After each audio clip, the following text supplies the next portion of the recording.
Wala kayong pakialam sa sinasabi nila. Mas mahalaga kung ano yung sinasabi ninyo sa sarili ninyo.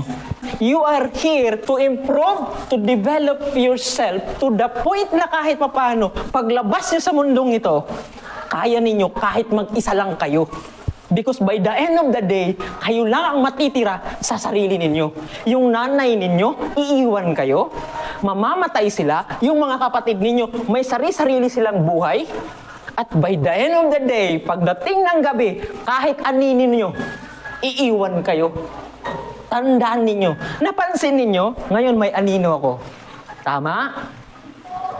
Pagdating ng dilim, nakikita nyo pa ba? Ganyan din yung mga taong kasama ninyo na hindi kayo sigurado na hanggang sa dulo makakasama ninyo. Baka sa time na mahihirapan kayo, iiwan kayo. Kasi bakit? Mahirap na yung buhay ninyo. So please, train yourself habang nag-aaral kayo na na maging kaya ninyo pagdating ng araw na paglumabas na kayo sa tunay na mundo.